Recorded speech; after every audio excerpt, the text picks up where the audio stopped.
Perkenalkan, nama saya Andi Muhammad Ali Fauzan dengan NIM 130422163 dari kelas IF 46021 PJJ.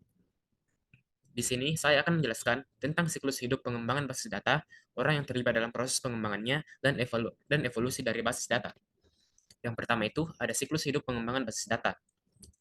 Yang pertama itu ada perencanaan. Tahap perencanaan itu mencakup analisis, kebutuhan bisnis, dan teknik untuk mengembangkan sistem basis data.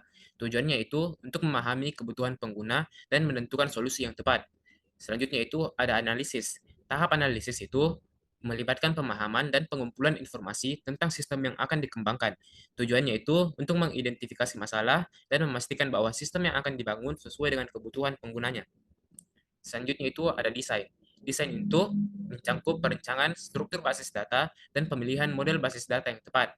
Tujuannya itu untuk memastikan bahwa sistem yang dibangun memiliki struktur yang tepat dan dapat dioperasikan dengan efektif. Selanjutnya itu ada implementasi. Implementasi itu mencakup pembuatan basis data dan mengisi data ke dalam sistem.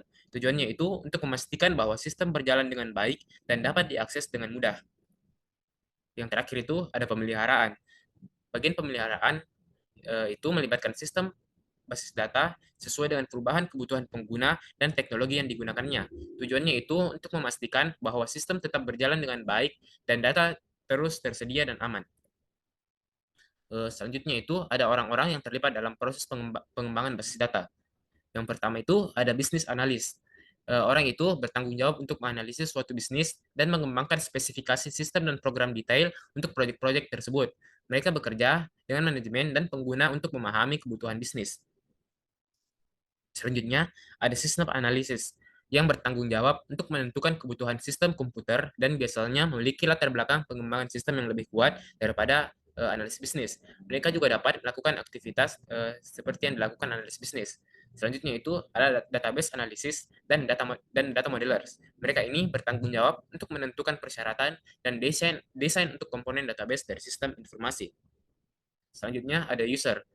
Mereka itu memberikan penilaian tentang kebutuhan informasi mereka dan memantau bahwa sistem yang dikembangkan memenuhi kebutuhan mereka.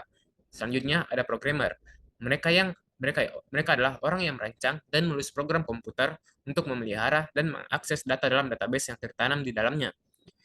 Selanjutnya ada database arsitek. Mereka adalah orang yang menetapkan standar untuk data di unit bisnis dan berusaha mencapai lokasi data, keterkiniannya data, dan kualitas yang optimal dari suatu data. Selanjutnya, ada data administrator. Mereka adalah orang yang bertanggung jawab atas basis data yang ada dan yang akan datang memastikan konsistensi dan integritas di seluruh basis data. Mereka memberikan konsultasi dan pelatihan kepada anggota tim proyek lainnya. Selanjutnya, ada project managers. Mereka adalah orang yang menguasai proyek yang ditugaskan, termasuk komposisi tim, analisis, desain, implement, dan dukungan dari proyek. Selanjutnya itu, atau yang terakhir, ada outer technical expert. Mereka adalah orang yang diperlukan di bidang seperti jaringan, sistem operasi, pengujian, gudang data, dan dokumentasi. Yang terakhir itu ada evolusi basis data. Evolusi basis data itu database sistem awalnya didasarkan pada model seperti hierarki dan jaringan yang memiliki kekurangan. Eh, Kalau model hierarki itu tidak fleksibel dan tidak bisa mempresentasikan relasi many to many, sedangkan model jaringan cukup kompleks dan sulit dimengerti. Jadi, pada tahun 1970-an, Edgar Code mengembangkan model relasional yang menggunakan tabel atau relasi untuk menyimpan data dan menjadi fondasi dari database sistem modern. Database sistem relasional seperti Oracle, IBM DB2, dan Microsoft SQL Server menjadi standar industri selama beberapa dekade. Namun, pada akhir tahun 1990-an, model objek relasional mulai berkembang dan menggabungkan fitur-fitur dari database sistem relasional dan object-oriented programming.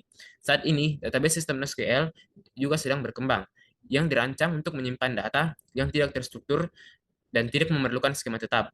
Perkembangan database sistem dari model hierarki dan jaringan hingga model relasional, objek relasional, dan NoSQL kemungkinan penggunanya untuk menyimpan, mengakses, dan memanipulasi data dengan lebih mudah dan efisien.